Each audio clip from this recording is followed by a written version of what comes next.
The thesis is investigating the Viennese attitude towards the notion of preservation through the themes of forbidden desires, repression, and taboos. The approach towards historical buildings is to never demolish or remove, always restore, leaving Vienna overwhelmed by its relics of magnificence and traces of the past. The cafes in Viennese culture are the city living rooms. People would go there because of their tranquility, cigars, jazz, and coffee. The Café Central has been home to some of the greatest poets, philosophers, and storytellers. It's a cafe where you can find yourself lost in the marveling at the surroundings while your coffee is getting cold. There is a distinct feeling of the weight of the history, almost taking the visitors back in time. It is full of nostalgia. It's like a daydream in reverse. Evidence of growing rebellion against the present and an increasing longing for the past. The cafes in general were known as penny universities, but Central Cafe in particular was referred to as a chess university. Exploring the notion of chess memory, the process used for chess positioning is called chunking. A chunk is a pattern or a collection of elements that are strongly associated with one another. Chess players store chunks in memory corresponding to patterns of pieces. A chunk in chess is a unit of information in a long-term memory, containing a meaningful grouping of some of the chess pieces on a square that appeared on the chessboard. This memory analogy could be associated with how we remember cities or individual buildings. As per Aldous Ross' quote, the quarter becomes an essential element of the city to study, for the city complex is composed of quarters.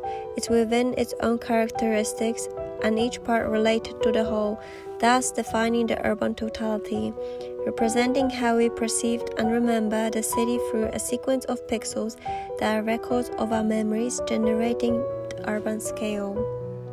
These pixels are made of important artifacts within the city, as per Rossi ideas of buildings with strong identity and character of their own.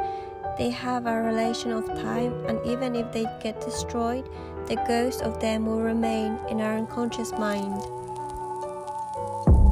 Ich bin ein Haus. In mir ist es dunkel.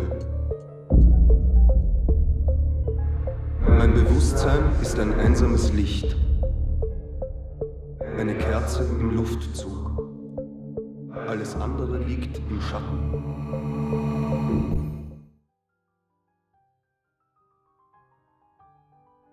Alles andere liegt im Unbewussten.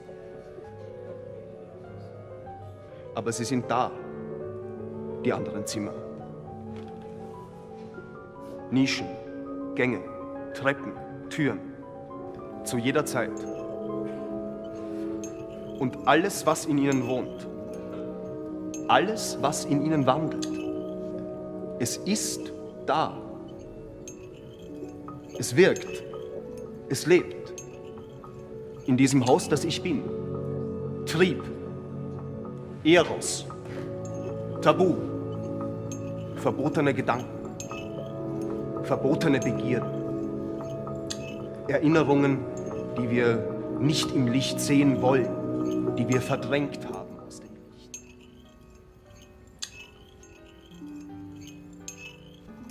Palais Festal building, according to Aldo Rossi definition, is an urban artifact. The distinction between what Rossi called pathological monument and propelling is that the propelling has the capacity to be part of historical moment and yet be adaptive to change, to be open to the possibility of being part of the present as well as the past. The building previously has evolved from bank to Café Central, where its form persists through time. Engaging with building's past and its memory, I am proposing a chess federation. In terms of permanence, it becomes a propelling monument. It's contributing to the vitality of the city through becoming a chess center where people can come and interact, stimulating the activity and the life of the city. The design takes part in 3 phases, just like the chess game: opening, middle game, and the end game. The design is based on the Danish game, which for the opening starts to give material as fast as it can, sacrificing 2 pawns for the sake of lead in development. Removing a part of the front facade is a metaphor for forbidden desires and taboos in the historical buildings which have been repressed into the unconscious mind. The facade stones are removed up to the first floor, creating a double-height opening, which of then some is forged in metal. The outer bricks are peeling away with a skin of metal underneath. Its peeling and layering is influenced by the memories of the Schulling's facade in Vienna. Making a counterfeit copy of what was there before is implying a critical position where the genuine memories cannot be recreated. Even if the memories are forged like for like, they persist as a distortion or a nostalgia. Verbotene Begierde. Erinnerungen, die wir nicht im Licht sehen wollen. The censor keeping the memories unconscious, introduced by Freud, can cause some of the imagery to be distorted in a way that hides the meaning behind apparent deformations. As explained by Freud, dreams are not always a straightforward, literal simulation of what the unconscious mind is projecting. The memory vaults of the cafe, which are the genius loci of the project, are recreated in a proposed, not into a finished-looking design, but as a distorted memory of something else. The design is operating in a realm of abstraction. Although the grand opening stage gave away a lot of material, it has created a significant advantage in the game. Managing the board in 3 dimensions, the center represents the high ground, being courtyard of the building. The proposed metal structure is situated against the existing walls, which is strengthening the building. It is an analogy for the pawns closer to the center of the board being slightly more valuable than those towards the outside. In terms of structure, the panels are casted using a lost wax method, in which a molten metal is poured into a mold that has been created by means of a wax model. A wax mold is made of the original model or sculpture. The rigid outer mold contains the softer inner mold, which is the exact negative of the original model. After the molten wax is poured into the mold, the hollow wax copy of the original model is removed. Once the mold is made, the wax model is melted and drained away, making the object in wax an equivalent for a created memory, then melting it away and leaving another impression. The wax is the memory that is lost to create a new memory. By Freud's theory, nothing that we see through life can ever be forgotten until it's transferred into a distorted image while dreaming. The endgame is reflecting the last phase, where the dreams are being transferred into the conscious mind, which makes it possible to forget. According to Freud, objects might help us to recall the memories stored in the unconscious mind, which leads to forgetting. The intertwined vaults are a representative of the unconscious mind, holding the forbidden memories that are now transferred into the final distorted collection of vaults, creating a central masterpiece, which is designed based on the seating arrangement, like a cafe where the table is in the center and people sit around it.